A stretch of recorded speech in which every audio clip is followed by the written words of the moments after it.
ফিলিপিন সিরিজের আগের ভিডিওগুলিতে আমরা ফিলিপিন্সের বোহল আইল্যান্ড সম্পর্কে বলেছি। এই ভিডিওটিতে সেবু সিটিতে কোথায় ছিলাম, কি কি দেখলাম সেগুলি সম্পর্কে বলবো। সুতরাং ভিডিওটি স্কিপ না করে দেখার অনুরোধ রইল। চলুন আজকে আমরা এই সুন্দর সেবু সিটিটি এক্সপ্লোর করি। Welcome to our channel travel with সংযোগ। বোহল থেকে আমরা রাতে স্পিড বোটে সেবু পায়ারে ফিরে এসেছিলাম। সেবুতে আমরা হোটেল কিউইতে স্টে করেছিলাম। হোটেলটি ছিল সেবু পায়ারের কাছেই। হোটেল থেকে চেক আউট করে সকালে বেরিয়ে পড়লাম আজকের গন্তব্য সেবুর উদ্দেশ্যে।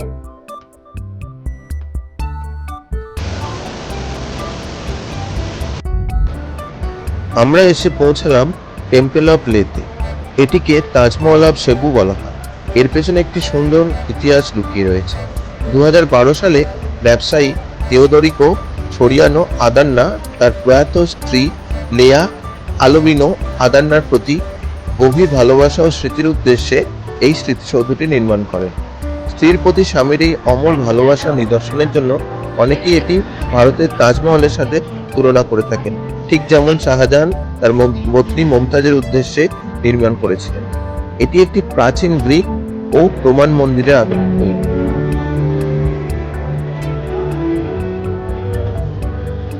মেন হলের মাঝখানে একটি গ্র্যান্ড স্টেয়ারকেস রয়েছে, যেটি মাঝ বরাবর লের বিশালাকার ব্রোঞ্জ মূর্তিটি রয়েছে। ভিতরের অ্যাম্বিয়েন্সটি খুব সুন্দর, বৈশিষ্ট্য স্বরূপ নিখুঁত এবং সুন্দর স্থাপত্য শিল্পের এক অপরূপ নিদর্শন। গ্রিক ও রোমান স্থাপত্যের এক অদ্ভুত সংমিশ্রণ এখানে খুঁজে পাবেন।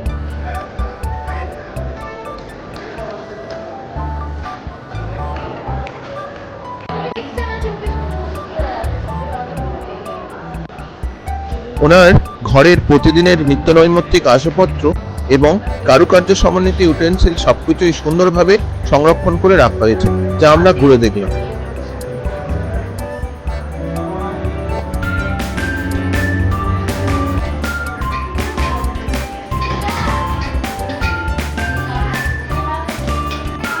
লে টেম্পল ঘুরে দেখতে মোটামুটি সময় লাগবে 45 মিনিট মতো, বা খুব বেশি হলে 1 ঘন্টা। লে টেম্পল থেকে বেরিয়ে অ্যাপ্রক্সিমেটলি 5 কিলোমিটার পথ পেরিয়ে 15 থেকে 20 মিনিট পর আমরা পৌঁছে গেছি টাওয়িস টেম্পলে। এখন আমরা পৌঁছে গেছি টাওয়িস টেম্পলে, যেটি কাওহুয়ান নামেও পরিচিত একটি টেম্পল, যাহাকে পথপ্রদর্শকও বলা হয়।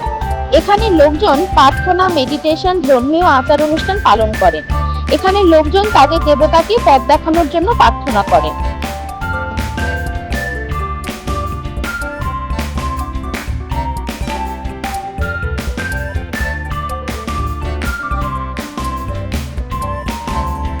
টাওয়িস্ট বা ডাওয়িস্ট টেম্পলটি চাইনিজ নাম গুয়ান, ডাওগুয়ান অর গনগুয়ান নামেও পরিচিত।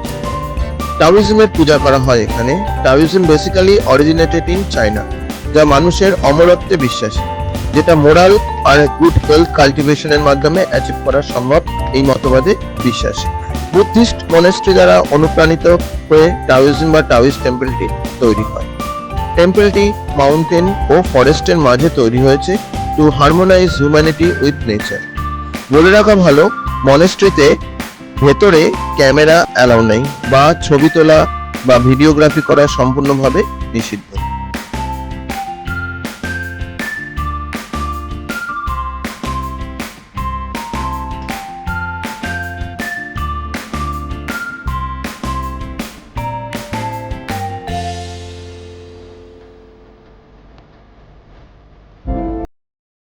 টাওয়িস টেম্পল থেকে বেরিয়ে পড়লাম। অলমোস্ট 4 থেকে 5 ঘন্টা মতো 107 কিলোমিটার পথ পেরিয়ে আমরা চলে এলাম বাদিয়ান কাওয়াসান ওয়াটারফলসে।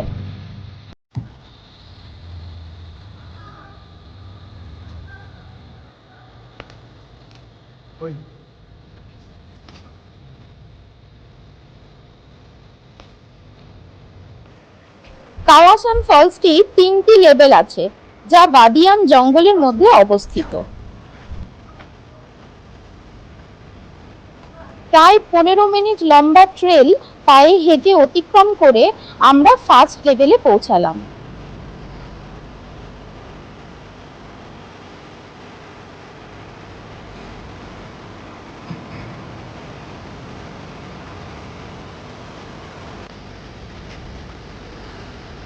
যেতে যেতে চারপাশে সবুজ জঙ্গল আর স্বচ্ছ নীল জলরাশি আর পাথর, এক মনোমুগ্ধকর রহস্য রোমাঞ্চ ভরা পরিবেশ।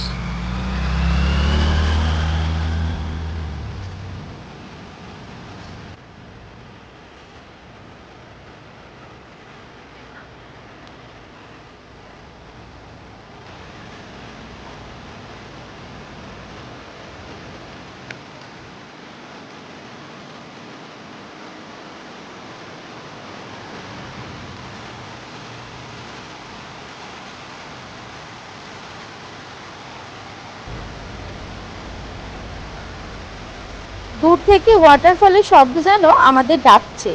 আমরা যতই ওয়াটারফলের কাছে যাচ্ছি ততই রিফ্রেশিং ফিল করছি।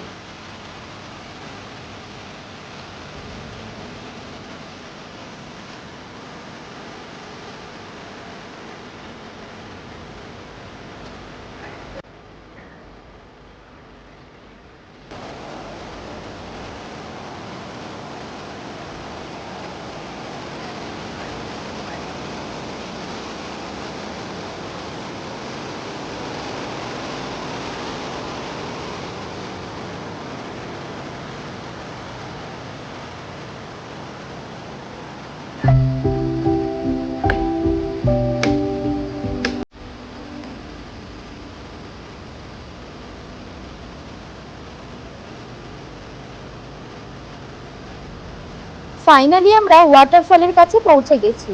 Just amazing. ওয়াটারফলটির টার্কিশ ওয়াটার বা নীলকান্ত মণির মতো জলরাশির জন্য বিখ্যাত।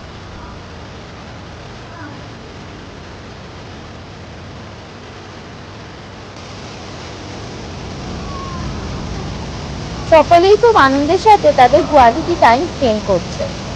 বাকি আর সবার মতো আমরাও আমাদের ফটো সেশন ছেড়ে নিলাম।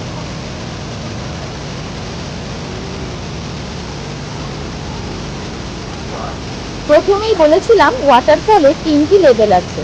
নেক্সট ডে আমাদের অন্য প্ল্যানিং থাকার জন্য এখানে আমরা নাইট স্টে করতে পারিনি। আপনারা চাইলে হোটেল বুক করে এখানে নাইট স্টে করতে পারেন, যার ফলে সময়ের অভাবে শুধু ফার্স্ট লেভেল দেখেই ফিরে যেতে হলো। আপনারা চাইলে হোল ডে ক্যানিওনিয়ারিং, অ্যাডভেঞ্চার, বোটিং এইসবের জন্য অগ্রিম বুকিং করে আসতে পারেন, তা অবশ্য চার্জেবল। সেবু সিটি ট্যুরের এই ভিডিওটি ভালো লাগলে আমাদের সাথে থাকুন আর চ্যানেলটি সাবস্ক্রাইব করতে ভুলবেন না।